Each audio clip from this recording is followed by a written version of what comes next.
Welcome back to the home of all things ballroom dance. And today we're answering a question in our comments.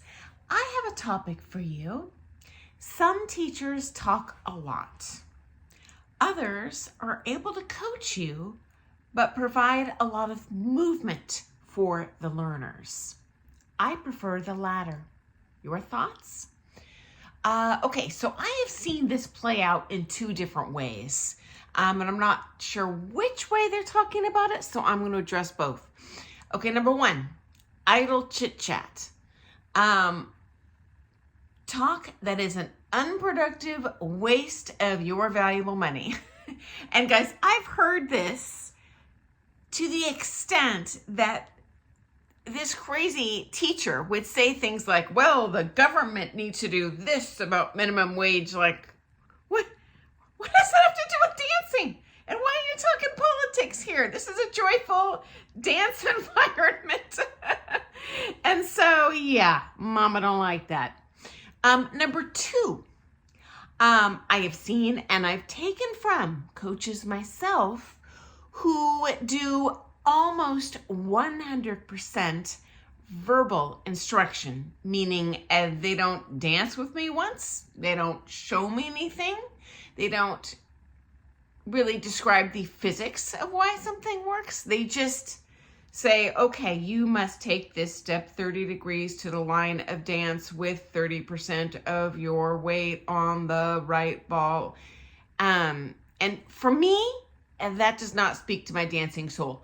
And so it is not the way I personally learn. Not that information doesn't help me, because it does. Obviously we need to know like heels and toes and angles and stuff, but most adults have a combination of learning styles, right? So do we understand verbal instruction? Absolutely. But we also, many of us, understand through visual instruction. So I watch the teacher do something. I do it in shadow position and copy what I see. In my opinion, and how I learn best is both visual, and I like the kinesthetic feedback where the coach dances with me and physically manipulates my body in the positions that I should be in. And this is also how I teach, only because that's, in my experience, for most adults, how they learn fastest. That being said, most people are a combo, right? They'll learn, well, I'm 10% this way, I'm 10% this type of learner, I'm 10% audio, whatever. They're a different combination of learning styles. So certainly when I teach, I am in a learning process as well with that student, trying to identify how they learn best. And not everyone learns best the way I do.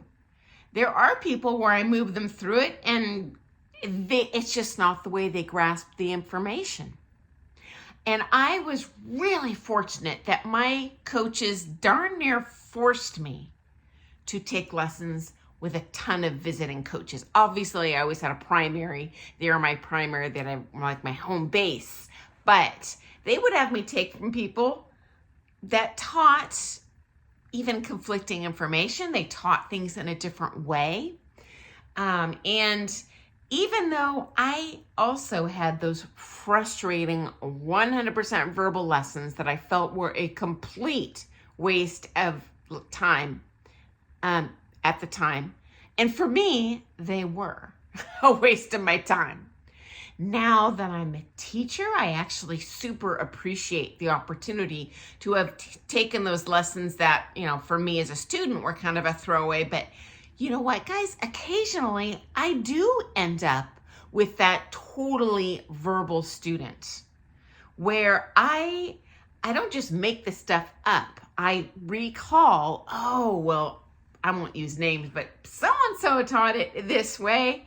And that's how I will communicate it to this person. And then I hit the sweet spot, even though the way I communicated it was not the way that I understood it or that would work for me, or in my opinion, what will work for the vast majority of my students.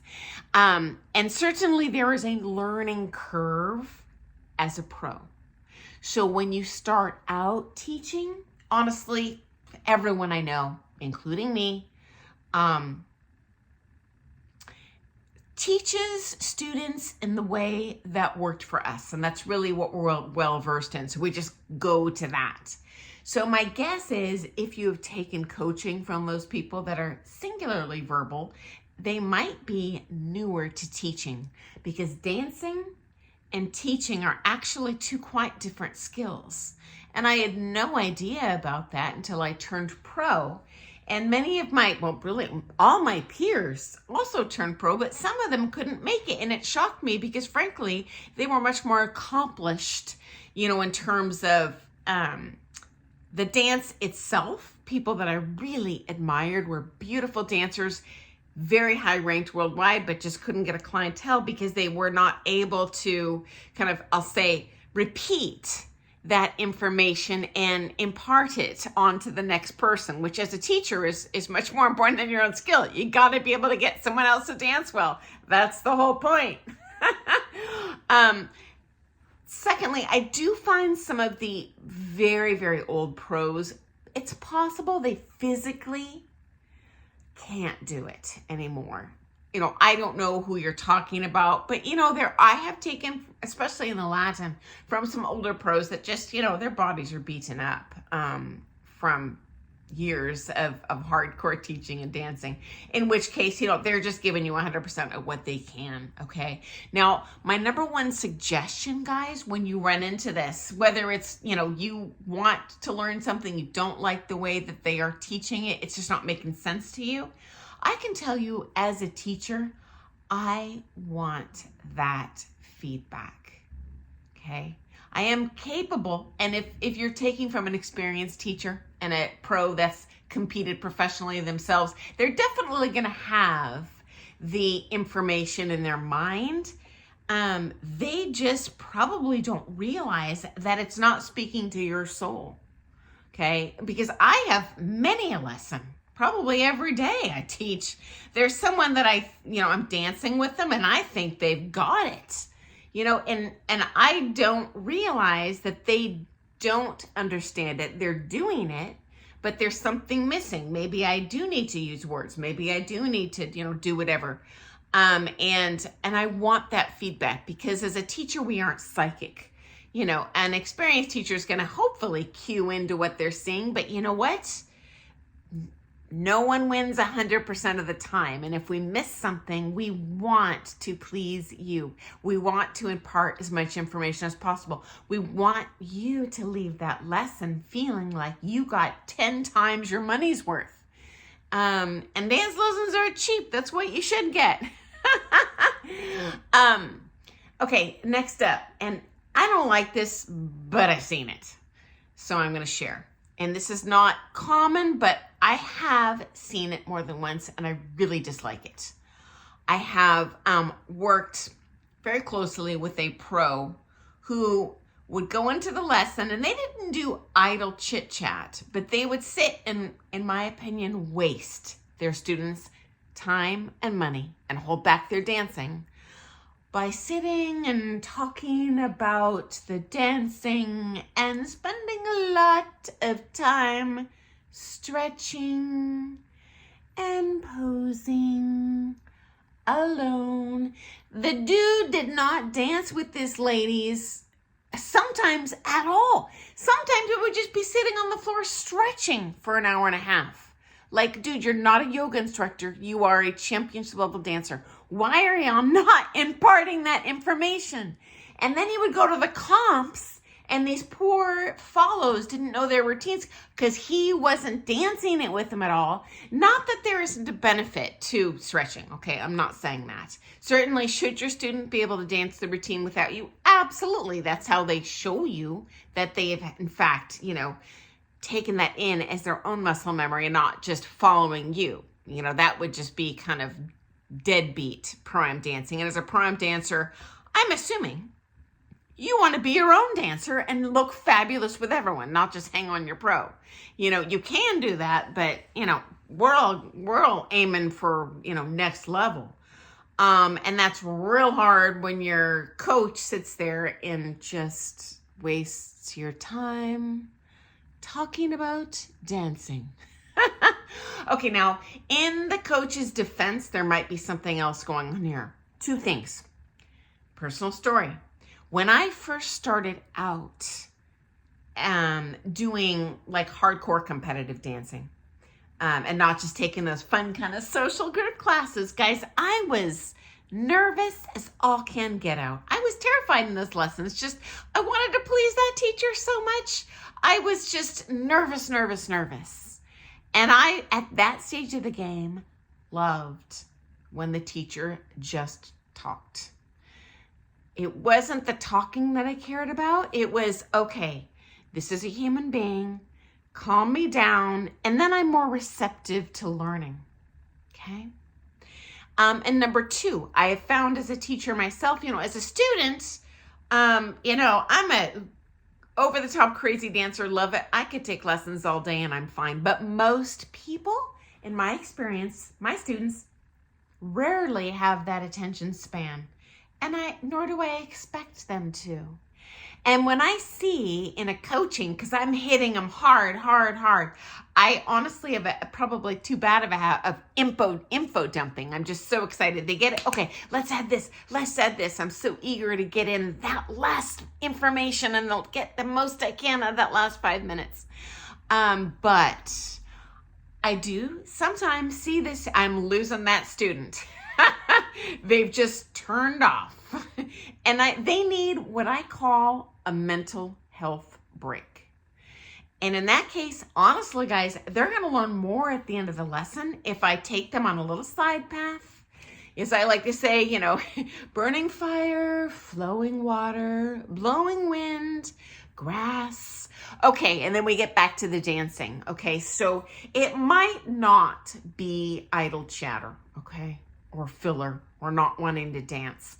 I do find myself actively using that as a tool to impart more information by the end of the 45 minutes. And so, I was not there for the lesson. I don't know if you're experiencing it or you're seeing it, but certainly if you're seeing it happen to someone else and it's not happening constantly, you know, that pro may very well be doing that for the Grandmaster Evil plan of the learning benefit, so to see, from the student, okay? And so to summarize, I agree with our commenter 100%. From my own perspective as a student, I want to feel it. Do I want to be able to dance it alone and understand the mechanics and hear about what I should be doing? Absolutely. But I also greatly benefit from just being manhandled through it. As a matter of fact, usually the most frustrating lessons for me are when, especially with, like, I find it, a lot of Italian pros do that, painting with a broad brush, taken with many amazing Italian pros, but it feels like this. And they're talking to me and I'm like, well, why don't you show me how it feels? Because I can't feel you're talking at me. Okay, number two, certainly as a teacher, I agree with you for the most part. I have taught people, particularly adults, although not many of them, but I have seen it in adults, never seen it in a kid, where they really almost 100% learn visually. Of course, just as likely that they're going to 100% learn mechanically or 100% learn audio. The tactile and the feeling is most common, but it's not 100% of the time. And finally, I prefer to teach that way. So it is my go-to when I first start teaching a individual or a couple. I will definitely resort to, just because I personally experienced great results in teaching when I move them through. And then if that fails, then I resort to, okay, here's my other ways. And honestly, guys, even if I succeed in giving them, communicating the information in terms of feel, I usually like to follow up with teaching it several different ways. I personally find if you can engage as many areas of the brain as possible when you're learning something, you just cultivate that much more cross-pollination of the neural pathways, and you remember it sooner and better, and you understand it more. So that's my 2 cents on it, and I could not agree with you more. So hey guys, I'm super curious how you feel you learn best. I like hearing this as a teacher myself, and I'm sure our friends here are kind of curious too, how other people kind of, what floats your boat when you're learning. Again, for me, it's a combo, but if I had to pick, for me, I would say visual followed by the tactile. And is your way watching? Is it feeling? Is it understanding why I do something scientifically? There's a million ways we can learn. So anyway, guys, I super appreciate your question, guys. I love it. Most of my time that I waste on my channel is just thinking about, well, gosh, I wonder what people want to hear about. Because I'm just not here to talk it myself, and I have zero desire. I'm not thirsty. I don't want to be an influencer. I just like to share stuff that I think, oh my gosh, I wish someone would have told me this like early on in my pro career, my competitive career or whatever. So anyway, hope you found that to be interesting, and that might be some of the background on why you're seeing some of these teachers be so verbal. Okay, I look forward to seeing you first thing tomorrow morning for some more things ballroom dance, guys. Have an awesome day. Doodles.